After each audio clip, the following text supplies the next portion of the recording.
नमस्कार दर्शक मित्रों, आप देख रहे हैं जीपीएमसी न्यूज 24/7 लाइव। નમસ્કાર, જીપીએમસી ન્યૂઝમાં આપનું હાર્દિક સ્વાગત છે। તમારું નામ જણાવો, તમારો હોદ્દો જણાવો અને તમે ક્યાંથી છો? હું નરસિંહભાઈ કરમસિંહભાઈ નાંદોલ ફાર્મ અને હું હોદ્દામાં પિરાણામાં ટ્રસ્ટી તરીકે છું કેકેપીમાં, અને આ સંસ્થા જોડે ઘણા વર્ષોથી જોડાયેલો છું। આમાં પણ ટ્રસ્ટીમાં 2 વર્ષ રહેલો છું, બે ટર્મમાં। અને આની વાત કરીએ તો ઘણી ઊંડાણ પ્રમાણે છે।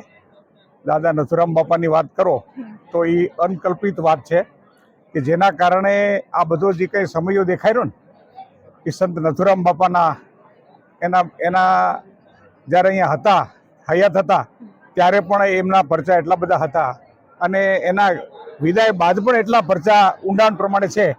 અને એવી જ હસ્તી તુલસીરામ બાપુ, એ પણ ખાટ ગુણી માણસ। જે નથુરામ બાપામાં ગુણ હતા એ જ ગુણ તુલસીરામ બાપામાં છે, અને એવા જ ગુણ પાછા ચંદુરામ બાપામાં છે।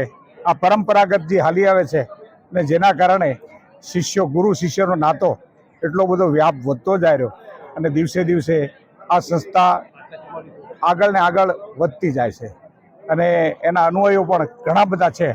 અને જે શ્રદ્ધા અને વિશ્વાસથી આ ભક્તિ છે ને એમાં જે માને છે એને ઘણા બધા ઊંડાણના પરચાઓ એને મળતા આવ્યા છે।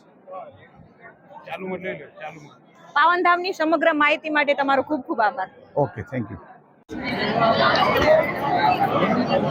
નમસ્કાર, જીપીએમસી ન્યૂઝમાં આપનું હાર્દિક સ્વાગત છે। તમારું નામ જણાવો, તમારો હોદ્દો જણાવો અને આ પાવનધામ વિશે અમને થોડીક માહિતી આપો। મારું નામ મણિભાઈ નાનભાઈ પટેલ, ખેડબ્રહ્મા, અહીંયા કારોબાર ટ્રસ્ટીમાં છું। અને આ સ્થાન વિશે તો જેટલા શબ્દો વાપરીએ એટલા ઓછા પડે, કારણ કે જે વખતે નથુરામ બાપા હતા, મહાન સંત હતા, એમનું બોલેલું વચન પળતું એવા વિભૂતિ થઈ ગયા।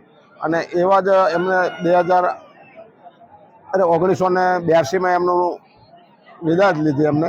એમના પછી ચંદોર બાપાને આશીર્વાદ આપી ગયા, તુલસી બાપાને આશીર્વાદ આપી ગયા। અને તુલસી બાપા પણ એ મહાન સંત હતા અને ખૂબ એમને લોકોને સારી સેવાઓ કરી અને લોકોના ખૂબ કામ કર્યા, અને પોતે પણ એક 2018માં વિદાય લીધી। એમના પછી ચંદુરામ બાપાને એમને સેવા સોંપી, બરાબર। એવી રીતે ચંદુરામ બાપા એવું થઈને આ સંસ્થા દિવસે ને દિવસે પ્રગતિ કરી રહી છે। માનો કે આજે સમૂહ લગ્ન હતો પણ કોઈની પાસે પૈસો માગવો પડ્યો નથી, લોકો સામેથી આપે છે અને કાર્ય થાય છે।